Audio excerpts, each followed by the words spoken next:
Hey y'all, it is Professor Wham again, and I was handed this topic. So this is probably going to be part one of a two-parter, at least a two-parter. And I'm calling it Prisoners of Our Own Device. And you'll come to understand its connections to me and the paranormal, para-weird, and politics generally. The politics that I'm facing, the politics that many of us are facing. So as I say this, no part of my life is free from politics, which is why folks who want their paranormal, para-weird, free from the concerns of everyday strife are really living in a la-la land of their own device. And of course, I'm cross-pollinating here oddly with the song Hotel California, a song that seems more prescient every time I hear it. I will provide the link in the vlog. And so it was. A couple days ago, I absently clicked on an article that had been shared in one of my Facebook groups about the real reason Americans oppose student loan forgiveness, and realized in one of my more stunning recent episodes of Deja Vu that I had dreamt about reading this article almost 2 years ago, down to specific words and lines. And here is the article itself. I will provide a link to it in both the vlog and blog versions. And I'm not going to read it. You can read it yourself. It's actually quite interesting. Well, first was my experience of deja vu itself, the recognition and the timestamp that I often get with them. This is accompanied by a distinct memory of when I dreamt it. I've had this experience many times, so this was one of a number of times I've had this experience in my life. Then there was a semi-visual download of additional information, too quickly for me to really process, but which did involve clear visuals and emotional overlays of which individuals and what issues will be involved. Now, only after the download did I quickly check the date of the article to make sure it wasn't an older reposted piece. It's not. As you saw, it was posted September 13th of this year, and then I frantically went through my dream diaries to see if I'd recorded something about such a dream, because not all deja vu dreams are remembered upon my awakening to be recorded. I had, in fact, actually recorded a dream that was something about this, although the specifics I only remembered with the deja vu. And that was it. And I was left with the dizzying aftermath of literally, what the fuck was that about? And an odd buzzing sensation of fear, which is not something I've ever really had with these experiences before. And the unpacking of that fear is what this vlog is about. Like about 13.5% of the population in this country, I owe debt on student loans, which enabled me to get my graduate degrees, and my undergraduate degree actually as well. I am in a minority of debtors who owe more than $40,000 and who have been paying on the loans for over 20 years. The reason I owe so much is not because I borrowed so much, nor because I lived a profligate lifestyle as a student, which is often claimed. I owe so much for 4 reasons. Number 1, I was an older student when I got my degrees, and so could not depend on parents to assist me. This meant I had adult bills, and that I also worked 1 to 2 jobs, almost always, while I was in school. This included some teaching, but not all the time. For a time, I did have to take out the maximum loans allowed in order to survive. For some reason, people think that loans and grants totaling $10,000 to $12,000 a year is something that an adult can live on. 2, during the time period I was in school, which was mainly in the 1990s, the price of tuition, especially graduate school tuition, simply blew up, even at places like KU. When I was getting my grants and loans, even as an undergraduate, the amount of loan money that was remaining to me after my tuition and books were paid for was about $1,500 for an entire semester. Try living on $1,500 for 4 to 5 months. Do you really think I was partying then or acting elite? No, I was working my ass off, teaching or driving school buses or doing retail or a variety of other things to pay rent, even in Kansas. 3, and this is the most egregious but true reason, 9/11. I specifically picked my graduate degree because it was in demand at the time. Jobs in the field, and even in academia, were everywhere. I accelerated my progress through my PhD program because I'd been delayed in my master's program due to a brain injury I'd received by being electrocuted. It set me back like about 6 months. I was able to get an adjunct job almost instantly before graduation. This is how sought after my academic background was. And then literally 3 months after I graduated, 9/11 happened. And within 6 months, the entire academic landscape had changed. Positions for my degree that had already been funded were scrapped, as the true elites, these are individuals who are in upper-level administrative positions, not teachers or professors, decided to return to or create the specialties of Islamic studies and terrorist studies, as if they are the same, of course. I cannot tell you how many jobs I applied for only to be told, "We really like you and you would be perfect for us, but that position has been withdrawn and funding supplied to," etc., etc. Now, the 4th reason for my ongoing debt is the enormous amount of interest that is compounded quarterly, regardless of how much I pay, and is a direct result of Reagan's decision to try to force the federal government to operate as a bank, even as he helped to obliterate affordable higher education. By way of comparison, in the early 1980s, I went to community college for a couple of years, right after graduation. I graduated in 1979, taking out grants and loans each time because my mother couldn't help with the bill and my father refused to. When I dropped out of school in 1982 in order to get my life together, I owed on that loan, and I was able to pay it back in about 3 years' time because the government charged a very minimum interest on it, mostly for administrative fees. Reagan's Department of Education instituted policies that required the federal government loan program, which at that time was run mostly by Sallie Mae, and any other eventual entity that got into student loan lending, to begin charging interest that was close to what banks at the time might charge for a loan. Later on, Clinton consolidated this process even further, since it was what he had inherited, which only made everything worse. At the same time, and this was during the 1980s, many universities and colleges began to reorganize themselves along more corporate lines. Provosts and deans who had risen through the teaching ranks began to be replaced by business executives or folks with MBAs, and the ranks of administration began to swell. Now, sure, some of these positions were needed, but I worked at one small state college that had literally 7 deans. 7. For a state college population of maybe 8,000 students, all of them drawing 6-figure salaries, and they had their own dean meetings. Now, this kind of situation was largely due to policies that, again, Reagan helped institute while he was governor of California, which basically led to the wholesale destruction of cheap and often free higher education in many parts of the country. Now, it's no secret that Reagan, and Nixon for that matter, thought very little of educated people. However, whereas Nixon went after drugs, symbolically at least, he was actually, because he couldn't directly go after blacks and people of color, and the few hippies, in fact, Reagan decided to go after colleges because, as one of his aides put it, educated people tend to fight back against prejudice. And I'll be putting these links into the description and into the blog so that you can kind of keep track of this history.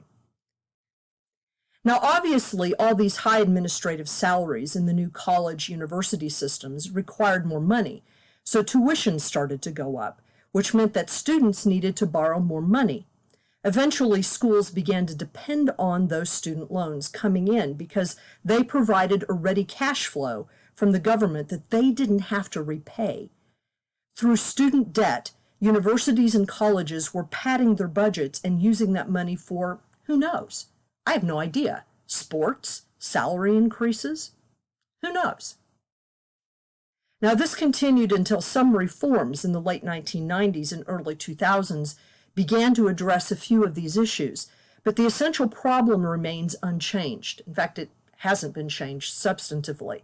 In the meantime, several tens of thousands of us have been caught in the middle with literally no way to actually pay our loans back.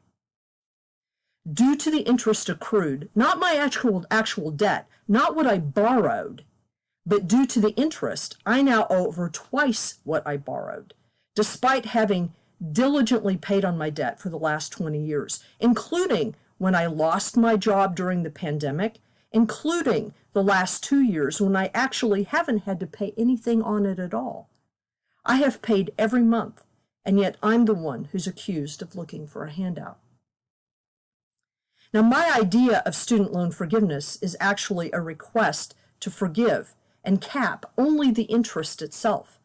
The federal government should never have been permitted to act as a bank in the first place, because it's not.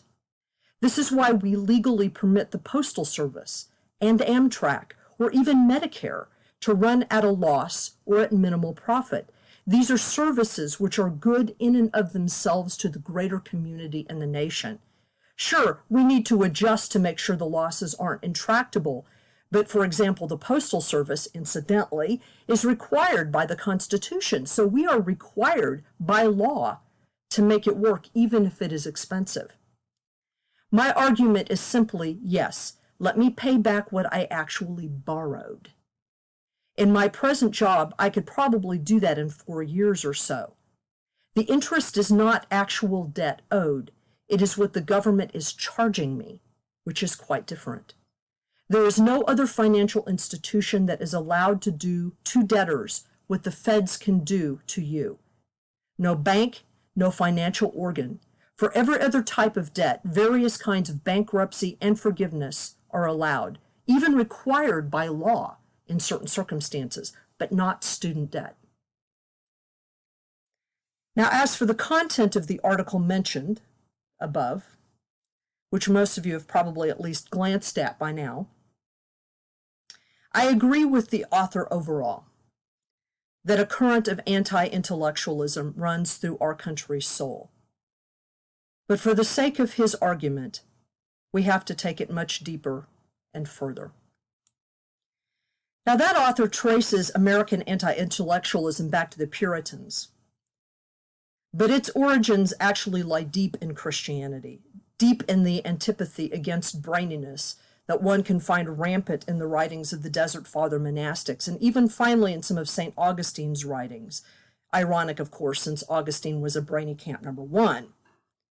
Despite being Roman, Augustine makes very anti-Roman arguments. By the way, I picked this picture of Augustine on the left here because most depictions of Augustine are of a white European guy, and we know he was not a white European guy, not only because he was Roman, obviously, but he was a North African. There are references that even he makes to his complexion. He was a black dude.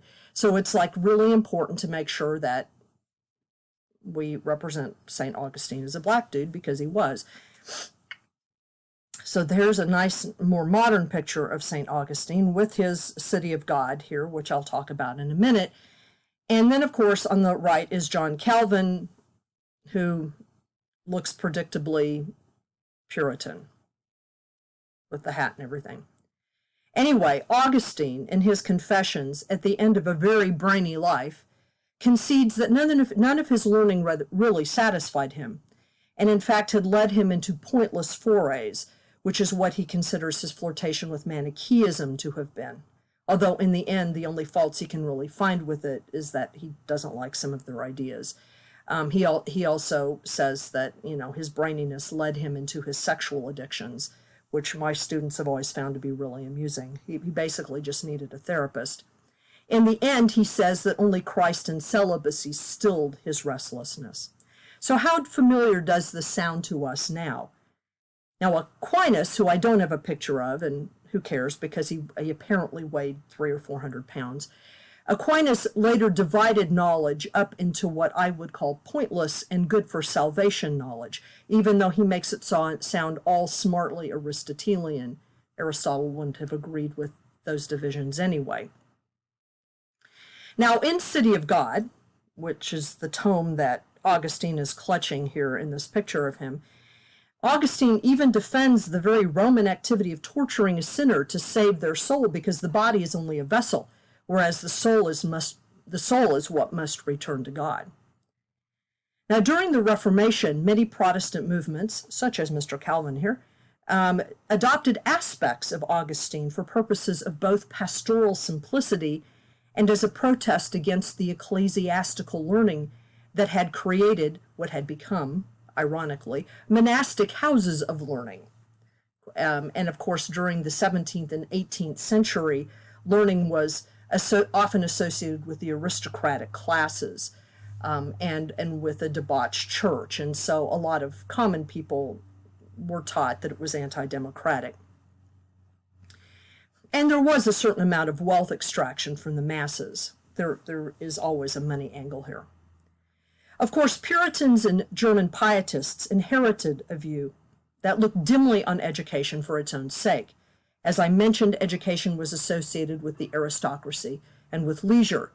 Actually, the word school does come from the Greek word schole, which meant leisure, a tribute to the fact that working classes in classical Greece had no time for it, and was proof to Aristotle that some men were more noble than others, the Greek educated ones, for example. I used to prod my students with that.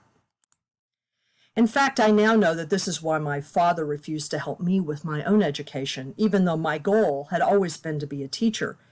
It always seemed odd to me because I started out at the same community college at which he was teaching, so he knew what the requirements were. But now I know it was because I was a female and because I liked science and philosophy. I was a nerd. I was one of the people that liked the disciplines that my father most suspected. I know this because my brother got his BA in general studies, whatever that is, and went on to become a medical doctor, although he owes lots of money too, and father helped him some, but not me. I couldn't even get dad to help me with books. Now, it is true that I am what some might refer to as an intellectual. As a female, I was supposed to be ashamed of it. Although my mother liked my curiosity, it also frightened her. My father attempted to disrupt my intelligence every time he could because I was and am completely smarter than he was and is. Well, not more talented necessarily, but definitely smarter. When I graduated from high school, I was the only young woman to receive a science award in my class, and as I walked to the podium, I was heckled by classmates. I gave up a STEM career, which I would have preferred because I didn't know if I could take the misogyny.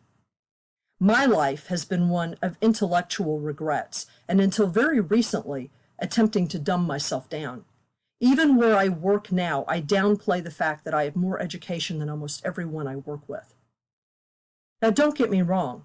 I don't think that one must have an education to be smart or talented or a good worker. It's just that I am all those things and have often been made to be ashamed of my smarts and education. The author of the article talks about outrage without an object and how that's connected to this anti-intellectualism. And then there's this rhetoric about the elite, whoever they are, an elite that is referenced in the letter signed by 22 governors who complain that they don't want to pay the debts of whoever fits into that category. Now, I can tell you who the elites are, as I've often worked right beside them without being a part of their world. They aren't people like me who have struggled to pay my debt all my life. Most of us who owe any amount of student debt are not academics. We are teachers, cops, social workers, retail employees, secretaries, essentially middle-class workers. If any of our loans are forgiven, it's not like that debt will suddenly disappear from our own lives entirely. As middle-class workers, we will be right beside those folks who didn't go to school, still working and paying that debt off. The only difference is that the debt will be spread out. The forgiveness request is actually asking for assistance to pay these loans back because the government got itself and us into this mess by charging interest that was insupportable and by not policing how educational institutions used and abused this loan money. Students didn't get themselves into this situation because we are slackers and lackeys. This is also why the loan programs themselves need to be redone entirely, something that Biden has avoided talking about. In the same way that we all have to pay into Medicare and into even car insurance to keep the costs relatively low, the request for forgiveness is that everyone who can assist those former students who have been put into their situations by government mismanagement and the overreach of educational institutions. So who are these elites? They are, among others, the corporate owners who don't want their taxes raised in the event that there is any kind of income shortfall. They are the politicians who have been purchased with that corporate money. These are often individuals who had their educations paid for in full by their families. The very same people who are launching these attacks about student loan forgiveness are those who advocated the Trump tax reforms, which basically said to the middle class, hey, any programs or substantive reforms you guys want, you are going to have to pay for. The rich folks aren't going to contribute much of anything to enhancing civilization or society at all. Let's just forget about how the middle class was forced to literally bail out large financial institutions during the 2008 recession. And again, I'm not even asking for a bailout per se, just a forgiveness of the interest so that I can actually have a chance of repaying what I actually borrowed. Interest is not debt. Interest is income. And just to show how far back this goes, this political cartoon on the left is a political cartoon that is like from the 1880s. And it's by Thomas Nast, who was one of the great political cartoonists of the 19th century. He basically sort of set the standard of political cartoons in the United States. And this is an illustration. I don't know if he did it or it came out of his workshop, but it shows an intellectual on the left and an athletic brute on the right, to show what he considered to be the two extremes of humanity, the nerd and the jock, which, we know about that, those stereotypes, right? And then on the right, there is a quote here from Isaac Asimov about the cult of ignorance in the United States. Now, apart from the so-called elites, what about this anti-intellectualism? Now, I think that in many ways that stance is a rhetorical device that is used to divide people. Let me provide an actual example. Student loan forgiveness recently came up as a topic for discussion with a friend of mine. I can't remember what initiated the topic, but she loudly declared what is the standard trope. I don't want to pay for other people's debts. Why should I pay for the mistakes of other people? I wasn't sure how to actually wander into this massive set of assumptions, so I asked if she actually wanted my view on the matter. She said she did, so I told her as briefly as possible much of what I've already said. I concluded by saying, so it's not a matter of mistakes I've or most have made. It's due to a confluence of forces, aided and abetted by a bad set of government policies and economic realities, which have led to the entire government being shackled by this debt. And I reminded her that the government is us. So the government's debt is already our debt. She seemed sympathetic to my arguments and agreed with my statement that I simply wanted the interest on my loan forgiven, not the principal, not what I actually borrowed. But then she just repeated the trope over and over again. I just don't want to pay for the debts of other people. And I replied, who are these other people? Am I not one of these other people?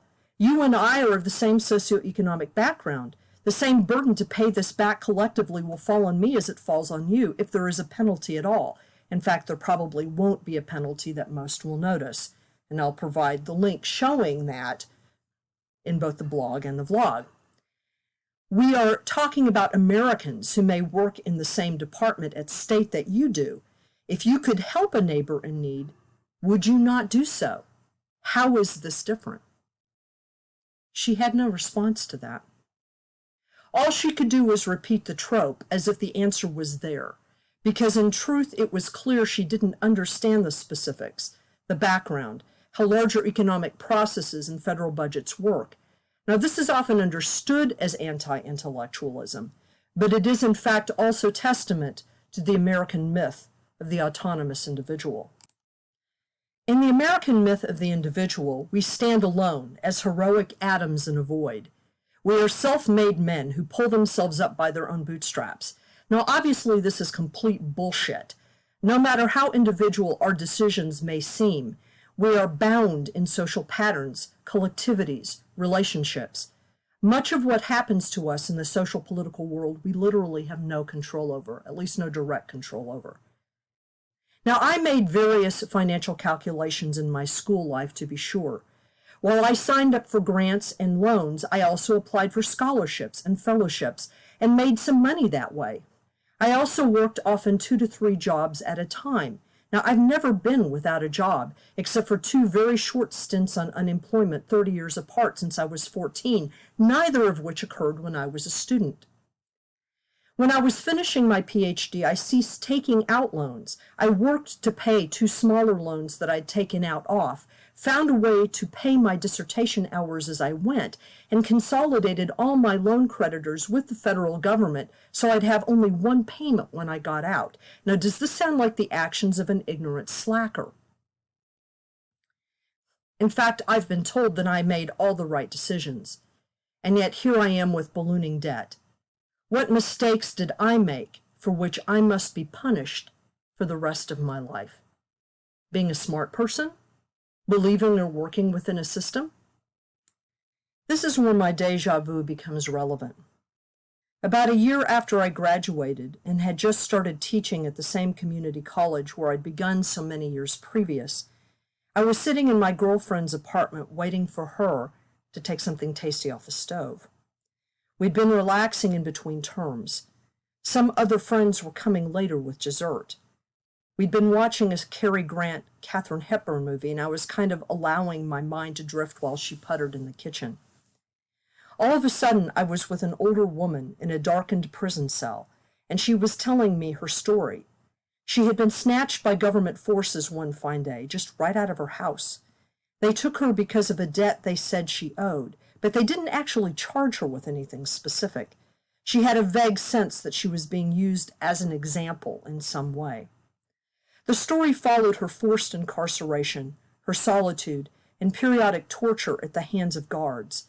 Eventually, over time, she learned how to travel in her mind in order to try to figure out what was actually happening in her society, and figured out that she was one of thousands who had been rounded up as enemies of the state because of what they may have thought or written about, or financial debts, or any number of other supposed wrongdoings.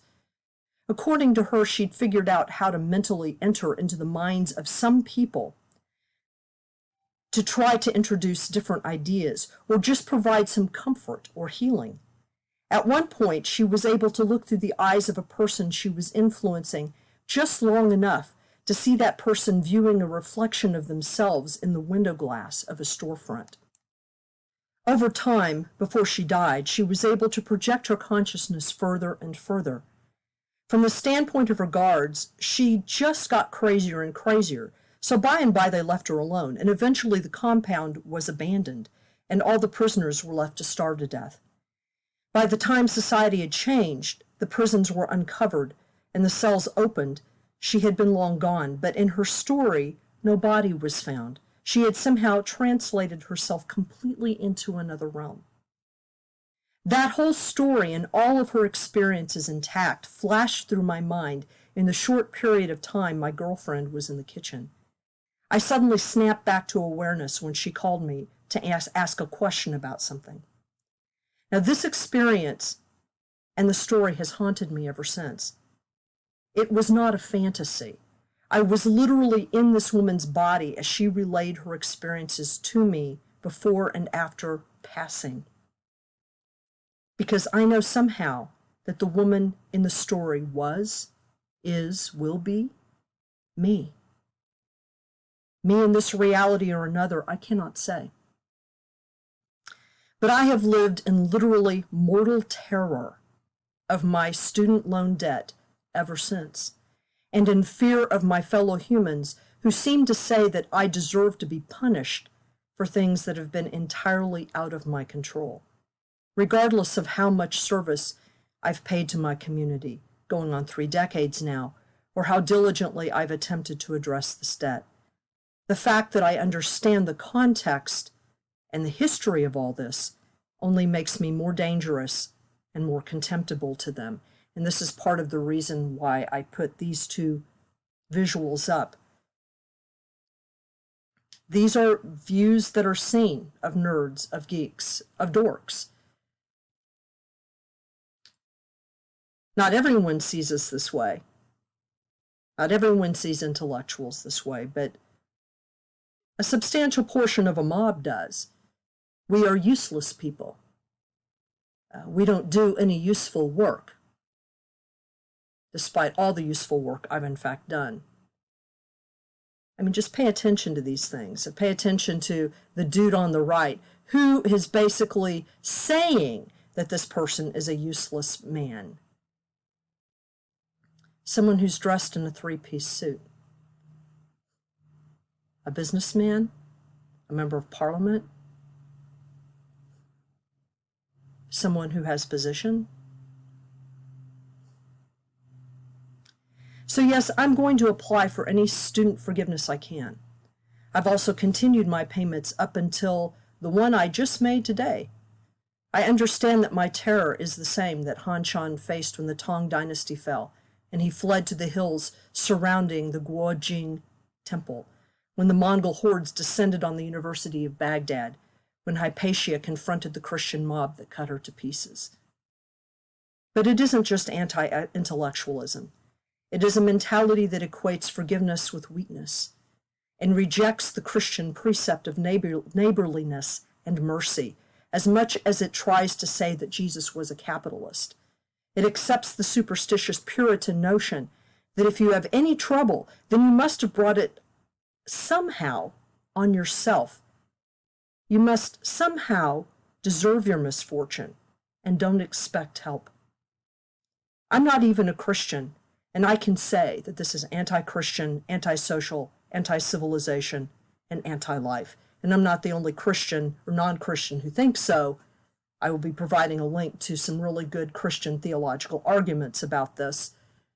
For those of you who care about that, even though I disagree with the guy's